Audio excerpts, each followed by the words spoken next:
Alang araw sa ating lahat at lalong-lalo na sa ating butihing guro, Dr. Dennis Belocora, magandang umaga. Ako nga po pala si Binibining Mercosa, ang inyong tagapagturo ngayong umaga. Magandang umaga mga mag-aaral. Inaanyayahan ko ang lahat na tumayo para sa ating panalangin na pangungunahan ni Deacon. Sa ngalan ng Ama, Amen. Manatiling nakatayo ang lahat sapagkat magkakaroon tayo ng maikling ehersisyo. Ang nais kong gawin ninyo kapag sinabi ko ang salitang mahiwagang salitang Amela, lahat kayo ay tumayo. Kapag sinabi ko namang goma, kayo ay umupo. Naiintindihan lang ba? Simulan na natin. Goma, Amela. Ayan, na-ehersisyo na ba ang lahat? Mabuti naman kung gayon. Ngunit bago kayo magsiupo ay pakiayos muna ang hanay ng inyong mga upuan at pakipulot na rin ang mga basura na makikita sa sahig. Tapos na ba? Maaari na kayong magsiupo. Ngayon, tignan ninyo ang inyong katabi. Sa tingin ninyo, sino ang lumiban sa ating klase ngayon? Wala, dahil dyan, bigyan ninyo ng very good clap ang inyong mga sarili. 1, 2, 3, simulan. 1, 2, 3, 1, 2, 3, very good, very good, very good. Ngayon, class, ipapaalala ko lamang sa inyo ang ating mga alituntunin sa loob ng ating klase. Pakibasa ng sabay-sabay at unawain.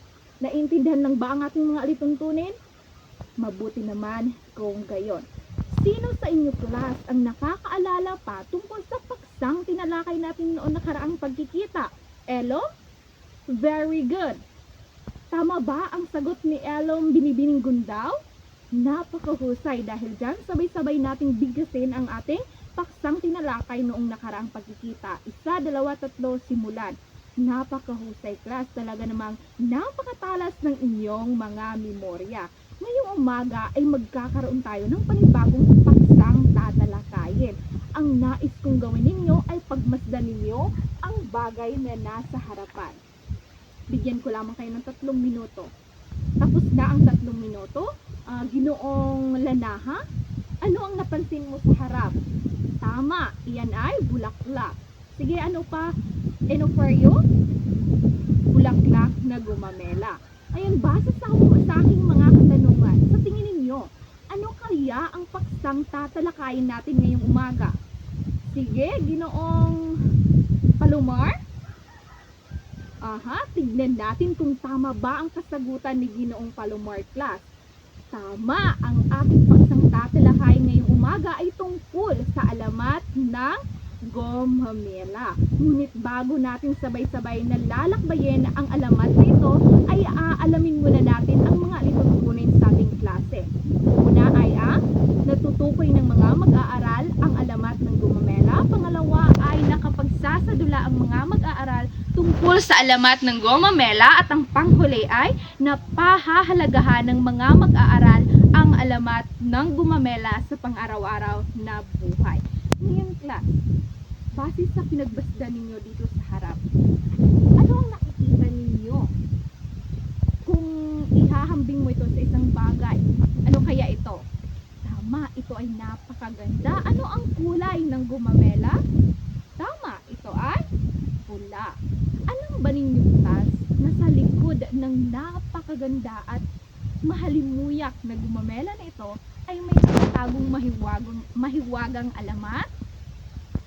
Ngayon, dahil dyan, hindi nyo pa alam, ngayon ay lalakbayin natin ito. Unang panahon, class, sinayon ng Masbate, mayroong nakatirang nagngangalang Amela. Sino kaya si Amela? Si Amela, class, ay siya ay kilala sa pagiging maganda, mahinhin, at napakabuting kalooban. Si Amela, class, ay gustong-gusto niyang mag-aalaga ng mga halaman sa kanyang jardin. Gusto niyang alagaan ang kanyang mga bulaklak, ang kanyang mga iba't ibang halaman na magpapasaya sa kanya. Ngunit sa isang pagkakataon, sa hindi inaasang pagkakataon, class, ay nakilala niya ang isang lalaking nagngangalang Goma. Dahil sila ay nagkakilala, si Amela at si Goma ay nagkakaibigan. Ngunit sa hindi inaasang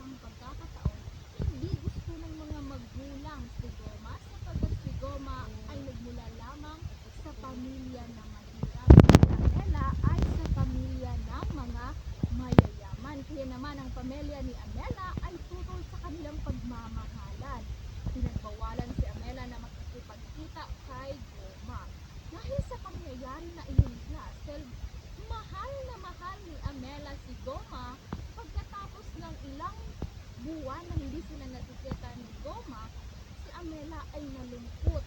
Dahil dito, ito ang nagiging dahilan na siya ay nagkakasakit. Sa paglipas ng panahon dahil sa kalungkutan, ano kaya ang nangyari kay Amela?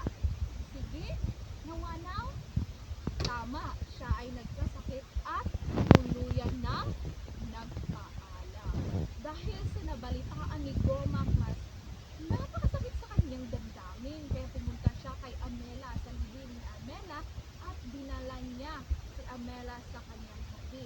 At hindi lang naglaho si Amela Class. At sa paglipas ng buwan,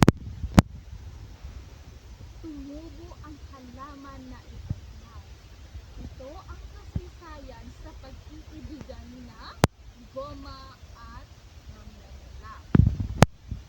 Naiintindihan niyo lang ba ang alamat ni Goma at Amela Class? Mabuti naman kung gayon. Dahil dyan, natitiyak ko na kayo ay napakahanda na para sa pangkatan, sa maliit nating pangkatan gawain.